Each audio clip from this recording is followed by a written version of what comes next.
Su nombre es Jacob. En la Biblia es uno de los patriarcas fundadores de la fe judía. Pero no era muy virtuoso. No es muy halagüeño pensar que Jacob, que terminaría dándole su nombre al pueblo judío, comenzó su carrera engañando a su anciano padre ciego. ¿Por qué Dios elegiría a un hombre así para tan magnífico destino? La vida de Jacob estuvo llena de misterios. ¿Cuál es la verdadera naturaleza de la escalera de Jacob, el milagroso puente que unía el cielo y la tierra? Jacob luchó durante una larga y oscura noche con un extraño al que nunca logró identificarse. ¿Era un ángel? ¿Podría haber sido el mismo Dios? ¿Por qué este honrado patriarca se casó con dos hermanas, acto prohibido por la Biblia? ¿Y qué fuerza impenetrable ha protegido su tumba durante 3000 años? Estos son algunos de los misterios de la Biblia.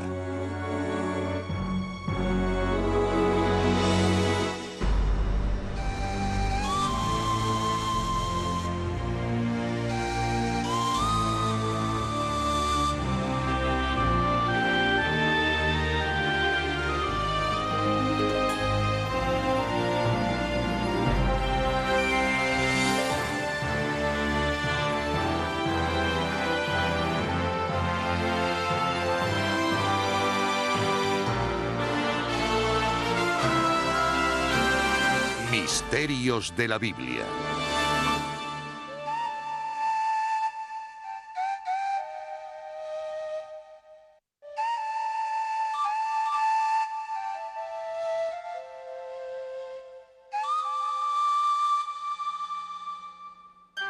La escalera de Jacob.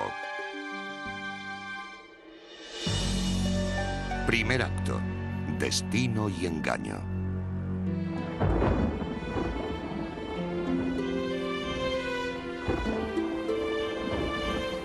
Según la Biblia, en esta tierra hace miles de años, Dios hizo una alianza sagrada con Abraham.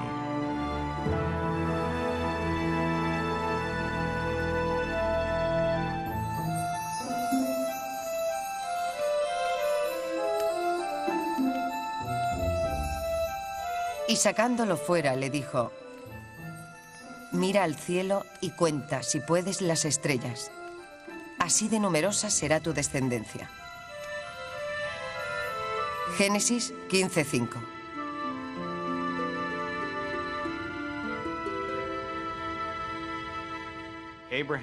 Abraham es el patriarca, el padre del pueblo judío. Aquel que recibió la promesa de que todos sus descendientes cumplirían la misión especial de Dios y serían su pueblo elegido. La alianza sagrada pasó de padre a hijo, de Abraham a Isaac y después a Jacob.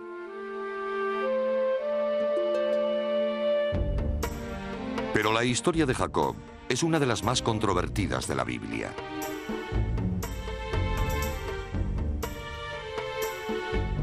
Comenzó aquí, hace 3500 años. Esto es Beerseba, a 80 kilómetros al sur de Jerusalén. Antes de nacer, ya estuvo enzarzado en una pelea. Él y su hermano Esaú compartieron el útero de su madre, Rebeca, a la que atormentaron.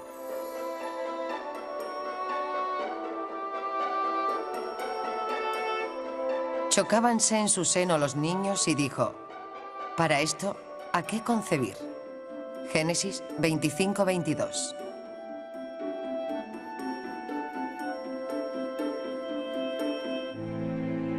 Esta lucha en el útero ha intrigado a los lectores durante miles de años. Los comentaristas buscaron un significado y una posible justificación en las leyendas recopiladas en el Midrash y en las enseñanzas del Talmud.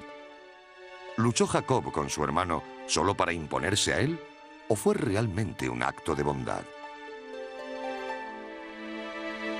En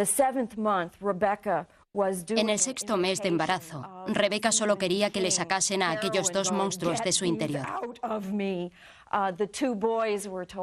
Los niños no dejaban de pelearse.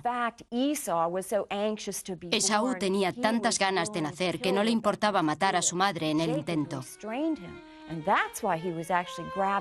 Jacob le contuvo, por eso le cogía, en un intento de evitarle sufrimiento a Rebeca.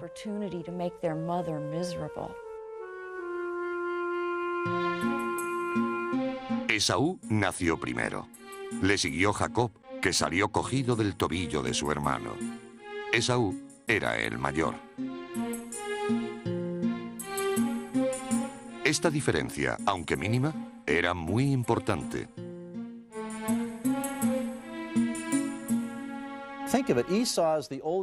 Esaú era el hijo mayor, y en el mundo antiguo el mayor era invariablemente el heredero, el que tenía privilegios especiales, el líder de la familia. Pero en este caso pasó a Jacob.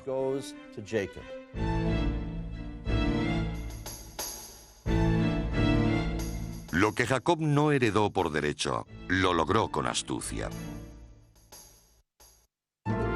Los hermanos alcanzaron la madurez desarrollando diferentes personalidades y hábitos. Esaú se convirtió en un diestro cazador, un hombre de campo. Jacob se quedaba en casa, entre fogones. Fue allí donde Jacob encontró su oportunidad de desplazar a Esaú.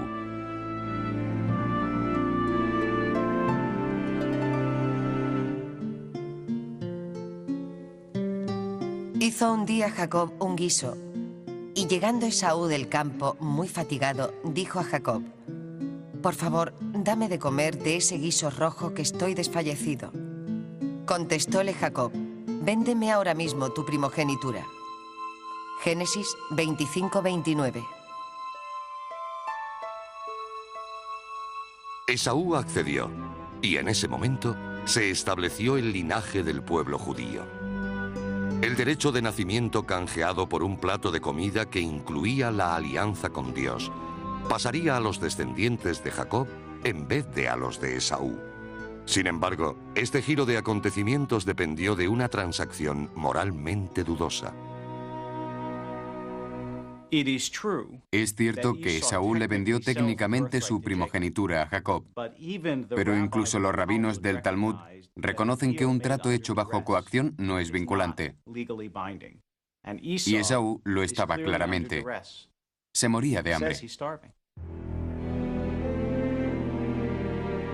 Pero si la forma en que Jacob adquiere el derecho de primogenitura de Esaú preocupó a los eruditos, el siguiente episodio presenta un misterio aún mayor. No es muy halagüeño pensar que Jacob, que terminaría dándole su nombre al pueblo judío, comenzó su carrera engañando a su anciano padre ciego. Pero la Biblia ofrece la cruda verdad. Isaac, el padre de Jacob y Esaú, le pidió a este último que cazara y le guisara lo cazado. A cambio, le daría su bendición. En ausencia del cazador, Rebeca, la madre de los hermanos, preparó una comida para que la sirviera Jacob. Jacob temió que su padre se diera cuenta a pesar de ser ciego.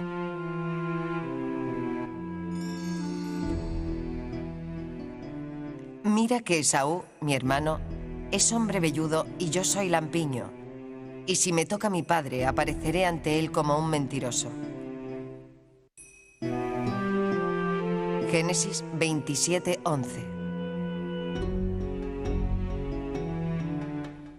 Rebeca planeó una ingeniosa solución. Cubrió las manos y el cuello de Jacob con piel de cabra.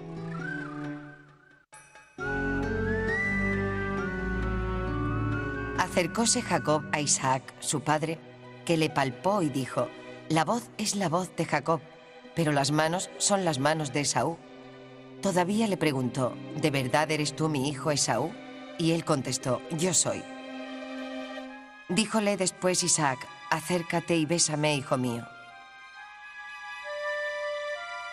Génesis 27-21.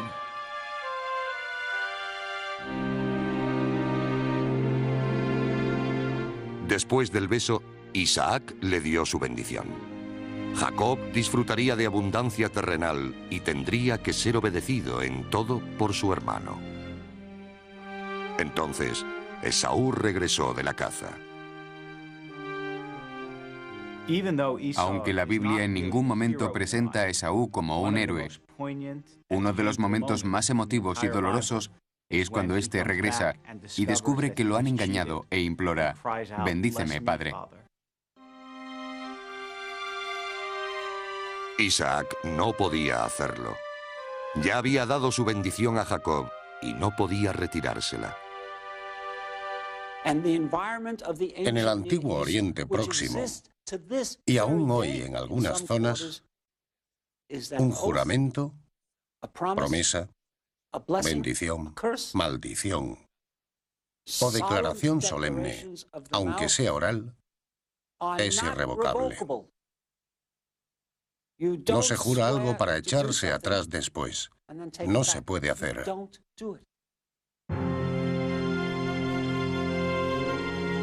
Las generaciones de eruditos que reflexionaron sobre este incidente propusieron otra posibilidad. Según algunos, Isaac supo en todo momento que era a Jacob a quien bendecía y que haciéndolo cumplía la voluntad de Dios. Isaac era anciano y ciego, pero como cualquier padre conoce a sus hijos. Ha habido una línea de interpretación que sugiere que cuando le dio la bendición a Jacob, aunque no lo admitiera, sabía exactamente lo que estaba haciendo. Sin embargo, aunque Isaac no se dejara engañar por Jacob, lo cierto es que el hijo lo pretendió. Para muchos lectores, la propia indignidad de este acto confirma la fiabilidad del relato de la Biblia.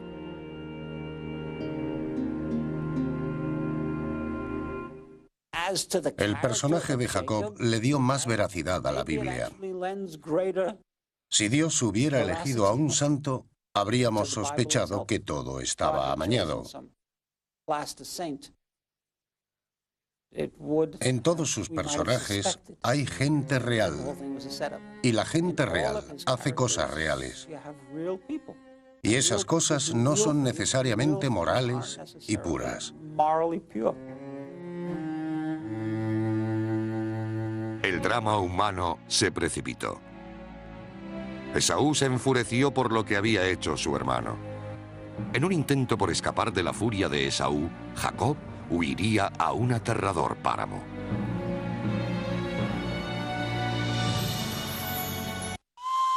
Segundo acto. Ángeles.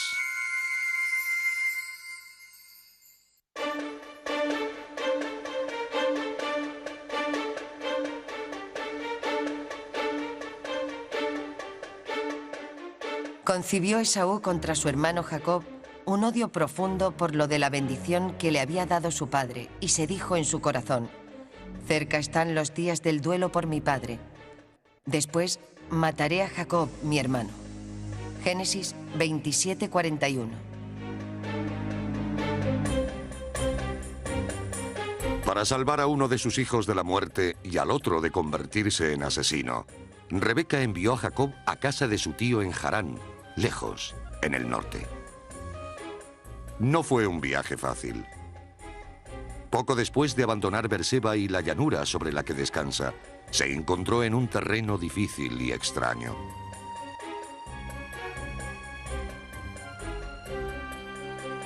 Subió a las montañas a casi 1000 metros sobre el nivel del mar. Estaba en un territorio totalmente distinto física y emocionalmente al lugar donde había crecido.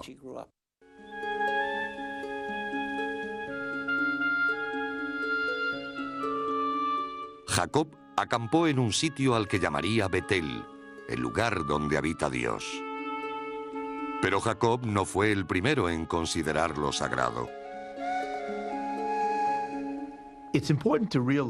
Casi todos los lugares de los que se habla en la historia de los patriarcas eran sagrados antes de que ellos llegaran allí. Es el caso de Beerseba o Betel, conocidos por haber sido lugares de culto paganos antes de que llegaran los israelitas.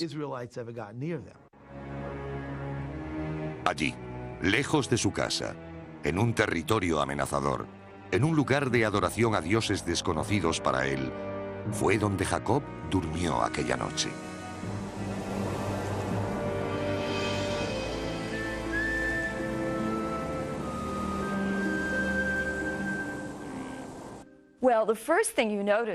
Cuando Jacob llegó a Betel tenía miedo, era vulnerable.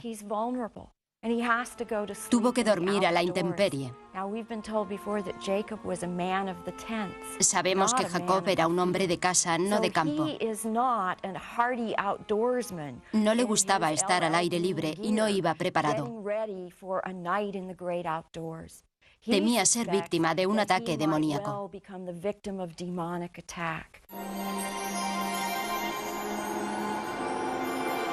En vez de demonios, Jacob fue visitado por ángeles. Tuvo un sueño en el que veía una escala que, apoyándose sobre la tierra, tocaba con la cabeza en los cielos y que por ella subían y bajaban los ángeles de Dios. Junto a él estaba Yahvé. Génesis 28:12.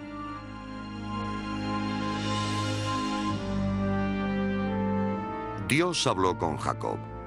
Le prometió protección y le anunció que a través de él y su descendencia, la alianza sagrada se convertiría en la fe de un gran pueblo.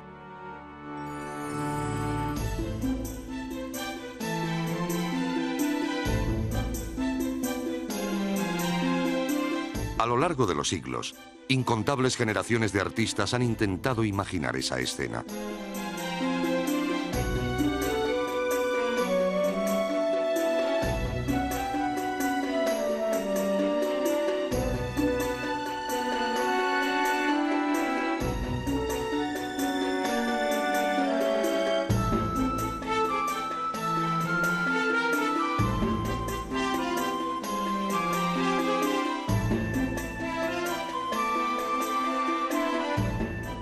¿Cómo sería la escalera de Jacob? La palabra hebrea maslu significa rampa. Si pensamos en una escala, nos imaginamos a gente trepando, pero no se trataba de eso, era una rampa, una especie de camino hacia el cielo. Algunos han pensado que la escalera de Jacob fue en realidad en un zigurat, un tipo de pirámide escalonada, frecuente en el antiguo Oriente Próximo. Cuando Jacob se despertó de su milagroso y misterioso sueño, hizo un juramento en el que puso condiciones a Dios.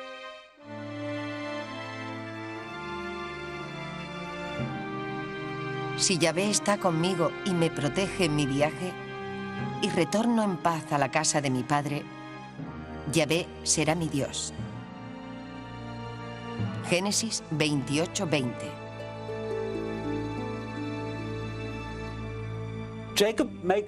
Jacob hizo un trato, literalmente, y lo hizo con Dios. Quiso cubrirse las espaldas y asegurarse de que Dios entendía sus condiciones. Fue un gesto curioso de arrogancia, pero ahí está.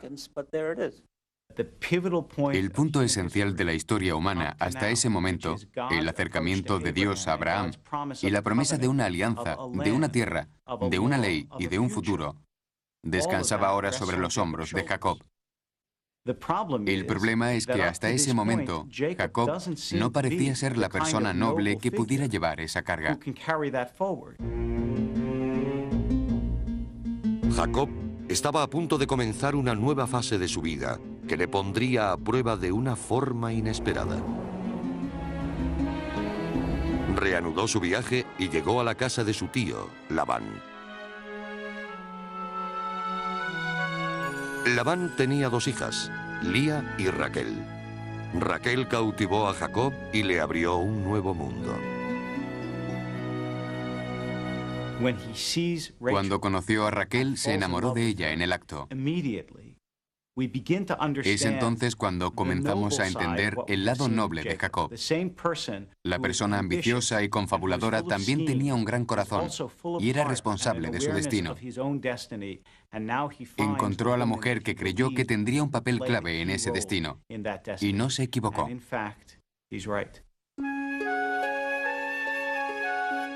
Raquel era la hija pequeña de Labán. Como prueba del amor de Jacob, al escogerla, renunció a una considerable riqueza. En esta época, solo la hija mayor recibía una gran dote.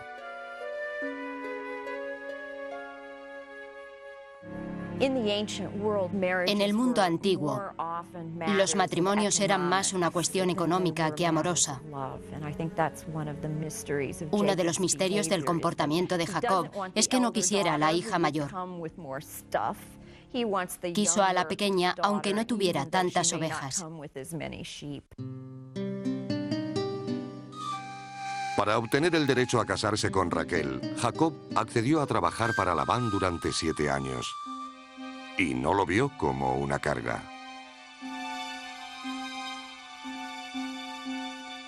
Y sirvió Jacob por Raquel 7 años, que le parecieron solo unos días por el amor que le tenía.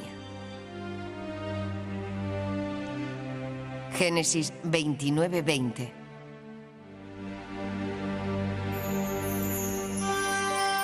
Pero Raquel, Lía y Labán conspiraron contra Jacob. Tercer acto. Matrimonio prohibido. Hoy, 3500 años después de Jacob y Raquel, es el novio el que coloca el velo del matrimonio sobre su prometida en las bodas tradicionales judías.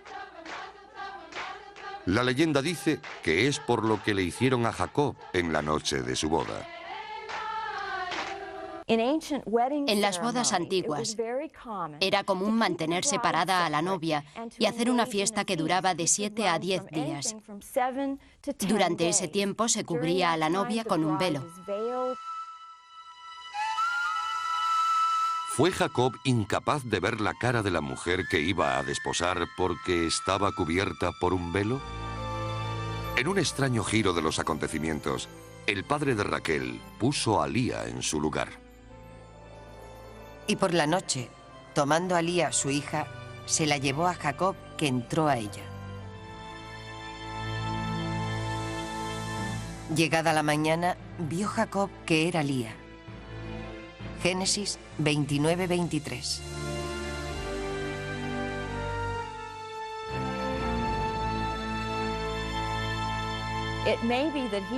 Puede ser que estuviera tan emocionado porque habían pasado los 7 años, que no se diera cuenta.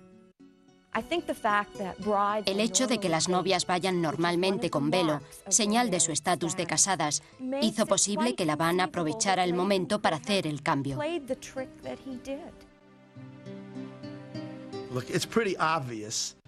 Uno de los grandes misterios de esta historia es saber cómo el novio pudo consumar su matrimonio con una mujer y no darse cuenta de que no era la elegida. Por mucho que se diga que entonces llevaban velos y no se conocían, eso no responde a la pregunta.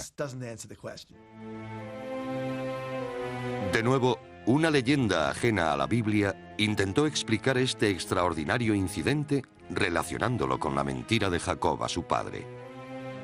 El engaño había cerrado el círculo. Los rabinos imaginan que cuando Jacob se encontró con Raquel, le dijo: ¿Cómo has podido engañarme? Estábamos enamorados. Y Raquel, recordándole cómo engañó a su anciano padre ciego, le dijo: he tomado lecciones de mi maestro. Lo he aprendido de ti. Cuando Jacob, confundido e indignado, se enfrentó a Labán, su tío le puso una excusa. Le explicó que la costumbre exigía que la hija mayor se casara antes que la pequeña, y le hizo otra oferta a Jacob. Acaba esta semana y te daré también después la otra por el servicio que me prestes de otros 7 años. Hízolo así Jacob, Génesis 29-26. Aunque pueda sorprender al lector moderno, la bigamia era práctica común en la antigüedad. Pero casarse con dos hermanas era una práctica especialmente prohibida en la Biblia. Es uno de los grandes misterios de la Biblia, y así se considera en las fuentes del Talmud, porque hablan de lo que llaman el misterio del matrimonio prohibido.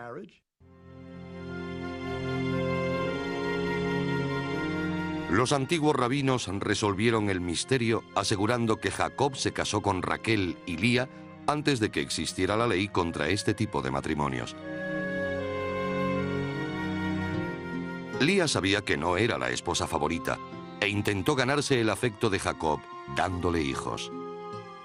Su lucha es recordada en el significado de los nombres que eligió para ellos: Rubén, Simeón, Leví, Judá. El primer hijo fue Rubén, llamado así porque, según ella, Dios había comprendido su desgracia. El segundo fue Simeón, porque Dios había escuchado sus plegarias y porque su marido quizá la quería. El tercero, Leví, porque Dios la protegía. Y el cuarto, Judá, porque el Señor la había escuchado y su marido la quería. Entre Lía y Raquel se desarrolló una extraña competición. Lía continuó teniendo hijos, mientras que Raquel, la favorita de Jacob, seguía estéril. Finalmente, en su desesperación por darle un hijo a Jacob, Raquel envió una criada en su lugar. Jacob aceptó a la doncella y de la unión nacieron dos hijos más. Lía respondió enviando otra criada a Jacob, con la que tuvo otros dos varones. Lía concibió a su vez tres hijos más. Finalmente, las plegarias de Raquel fueron escuchadas. Acordóse Dios de Raquel, la oyó y la hizo fecunda. Concibió pues y parió un hijo y dijo: Dios ha quitado mi afrenta. Génesis 30-22. Además de la angustia e intenso drama humano, se estaba consumando un destino que tendría un profundo efecto en la historia. Según el relato bíblico, la rivalidad daría lugar a los 12 hijos de los que saldrían las tribus de Israel. Mientras las esposas y criadas de Jacob le daban hijos, también fue recompensado de otras maneras. Vino a ser Jacob rico en extremo, dueño de numerosos rebaños, de siervos y siervas, de camellos y asnos. Y Yahvé le dijo: vuélvete a la tierra de tu padre, que yo estaré contigo. Génesis 31:3.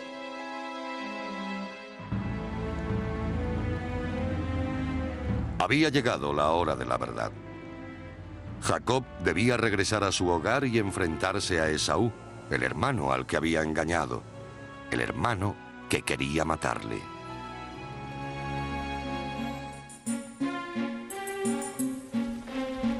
Levantóse Jacob e hizo montar a sus mujeres y a sus hijos sobre los camellos, y llevando consigo todos sus ganados y todo cuanto en Padán Aram había adquirido, se encaminó hacia Isaac su padre a tierra de Canaán. Génesis 31:17. Jacob no sabía cómo sería recibido por su familia. ¿Le habrían perdonado o su hermano Esaú seguiría sintiendo odio y sed de venganza?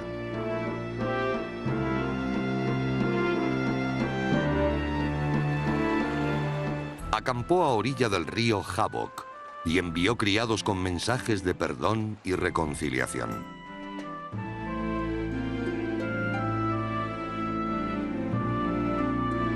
Pero estos regresaron con alarmantes noticias. Esaú se aproximaba acompañado de 400 hombres. Con la esperanza de aplacarlo, Jacob mandó un regalo a su hermano: un gran rebaño de ovejas, cabras, camellos y asnos. Jacob puso a su familia a salvo al otro lado del Jabbok y regresó a lo que pensó sería una noche de soledad. Estaba equivocado. Estaba a punto de encontrarse con un misterioso adversario y de enzarzarse en una lucha que definiría la naturaleza de su legado. Durante miles de años, eruditos, poetas y místicos han intentado desentrañar este misterioso, inquietante, oscuro e inescrutable episodio y descubrir qué había realmente en esta visión que influyó tanto en el resto de la Biblia y a través de ella en el resto de la civilización.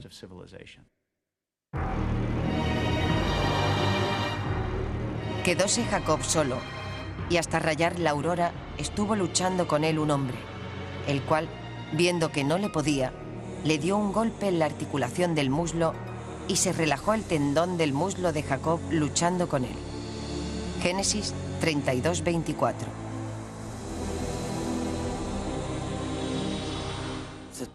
El texto dice que se encontró con un hombre. No dice con un ángel. Un hombre que luchó con él toda la noche. No sabemos qué pasó allí. ¿Quién era ese hombre? Es imposible imaginar que Jacob luchara con Dios. Lo tocas y te desintegras. Es imposible. Tenía que ser una mezcla entre Dios y el hombre. Por eso la tradición lo ha convertido en ángel. Pero no sabemos lo que significa.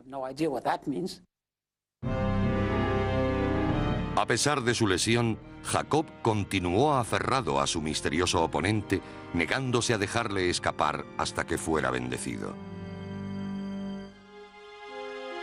Él le preguntó: ¿cuál es tu nombre? Jacob contestó este. Y él le dijo: no te llamarás ya en adelante Jacob, sino Israel, pues has luchado con Dios. Génesis 32:27. El nombre de Israel significa lucha con Dios. La razón de que se escogiera ese nombre para Jacob fue que todos sus descendientes también habían luchado. Y cuando se implicaban en una lucha con quien quiera que fuese el enemigo, humano o divino, se fijaban en su antepasado Jacob, Israel, y aprendían de él. Esa es la razón de que no seamos el pueblo de Abraham, ni el pueblo de Isaac, sino los hijos de Israel.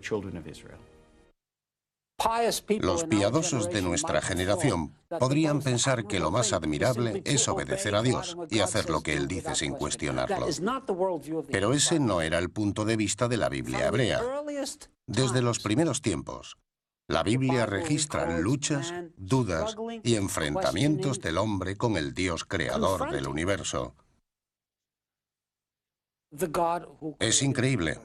No hay parangón en todo el antiguo Oriente Próximo.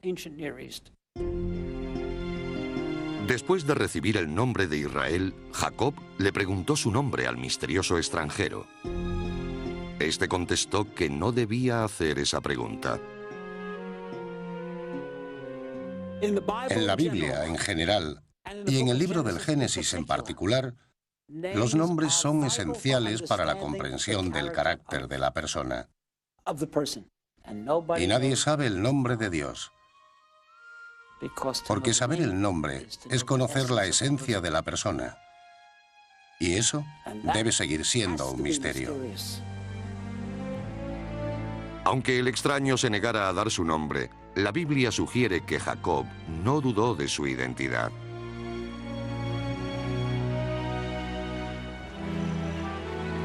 Jacob llamó a aquel lugar Panuel, pues dijo: he visto a Dios cara a cara y ha quedado a salvo mi vida.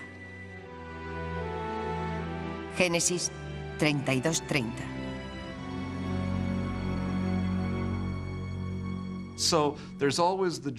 La alegría y el miedo forman parte de la lucha y también de nuestra particular lucha con Dios. Cuando nos encontramos con Dios, es una experiencia maravillosa y aterradora a la vez. Esto ha tenido mucho poder en las vidas de mujeres y hombres de Dios. Cuarto acto. Las 10 tribus perdidas.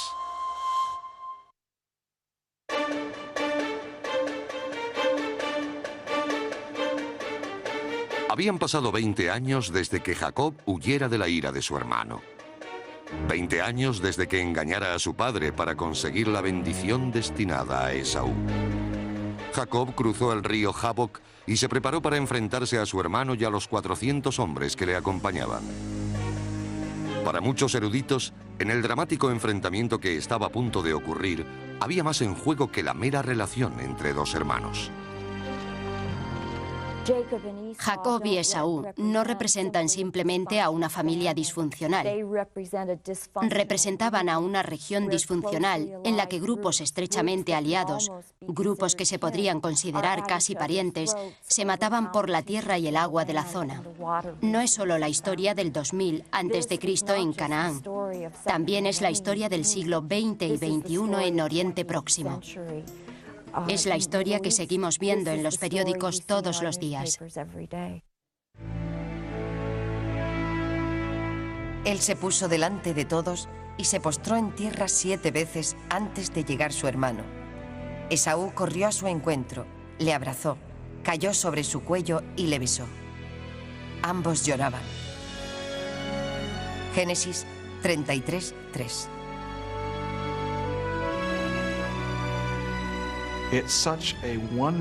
Fue una época maravillosa de perdón y paz. El autor de esta historia está levantando una rama de olivo. La esperanza de que esas dos personas podían abrazarse y vivir juntas en paz. Es uno de los momentos más esperanzadores de la Biblia.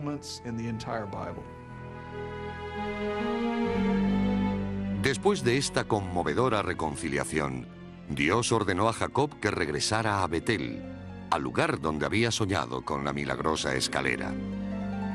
Jacob tendría que construir un altar allí y hacer de Betel su hogar. Sin embargo, la perspectiva de una vida feliz y en paz dedicada a Dios pronto se vio alterada. Su amada Raquel daba a luz a un niño, pero moría en el parto. Jacob quedó desolado. Con la muerte de Raquel, la carrera de Jacob parece llegar a su fin. Sus luchas con Dios, su manipulación, su actividad, su extraordinario carácter humano a pesar de sus faltas, parecían haber llegado a su fin con la muerte de su amada esposa. El hijo de Raquel sobrevivió. Fue un varón, y su padre le llamó Benjamín, el hijo de mi mano derecha. Era el 12º hijo de Jacob. La fundación de las 12 tribus de Israel se había completado.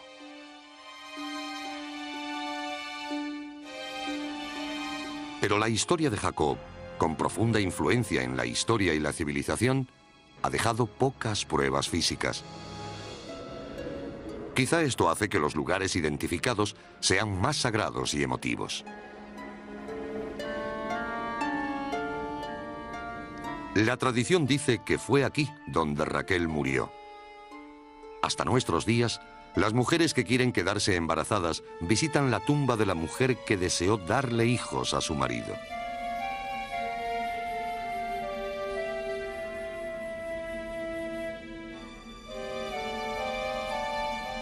Tras la muerte de Raquel, la Biblia olvida a Jacob, aunque vivió muchos años más. Según la Biblia, cuando murió, fue enterrado en Macpelá, en Hebrón. Su padre Isaac también descansó aquí, y su abuelo Abraham. Este lugar sagrado que adoran judíos y árabes es llamado la tumba de los patriarcas. Muchos visitantes creen que está protegida por una fuerza misteriosa. Se dice que las tumbas están en una cueva bajo el edificio. Nadie sabe a cuánta profundidad o en qué condiciones. El problema es que no hay forma de investigar la cueva.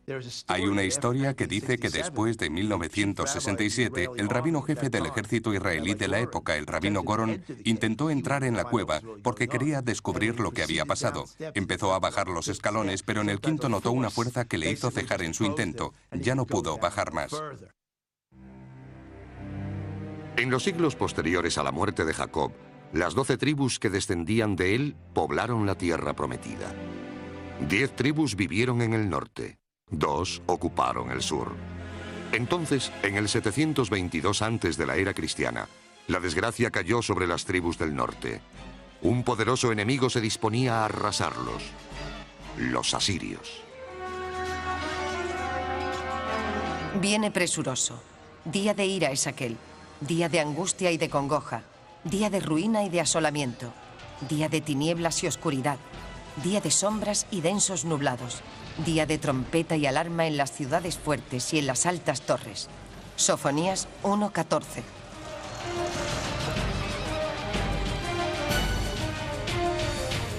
Como parte de su esfuerzo por aniquilar a Israel, los conquistadores expulsaron a la población de sus tierras y los llevaron al cautiverio en Asiria.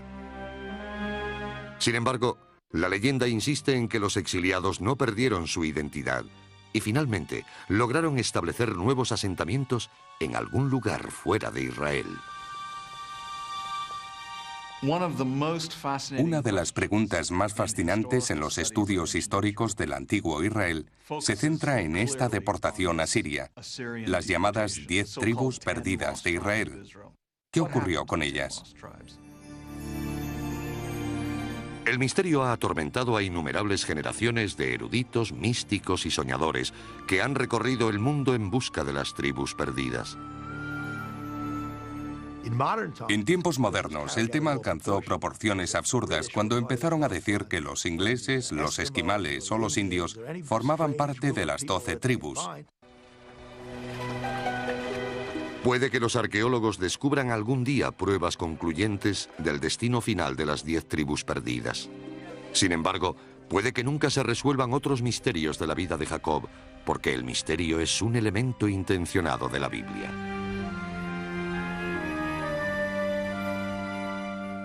No ocurre así en toda la literatura antigua. No ocurre en Homero. Los griegos cuentan la historia completa desde el principio al fin, con todos los detalles. No se necesita investigar para saber lo que ocurrió. Y aquí estamos, 2000 años después, y en algunos casos de textos bíblicos, 3000 años después, preguntándonos aún sobre esos textos. Seguimos investigando y excavando. Una de las preguntas recurrentes se refiere al sueño de la escalera de Jacob. ¿Por qué los ángeles la recorren en ambas direcciones, bajando desde el cielo y subiendo hacia él? Muchos encuentran su significado en la búsqueda misma de la respuesta a este misterio. En el Talmud le preguntan a un rabino qué haría Dios después de haber terminado de crear el mundo. La respuesta fue que Dios haría escaleras para que unos subieran y otros descendieran. Quizá el mensaje que Dios quiso dar en el sueño de Jacob fue que el mundo estaba lleno de escaleras. Podía pasarse la vida subiendo o bajando, ascendiendo o descendiendo. Pero lo que hiciera a partir de ese momento forjaría su vida y el legado a las generaciones futuras. Es como si a través del misterio, una fuerza nos impulsara a profundizar en los personajes, los relatos y el mensaje de esa historia sagrada, que es la Biblia.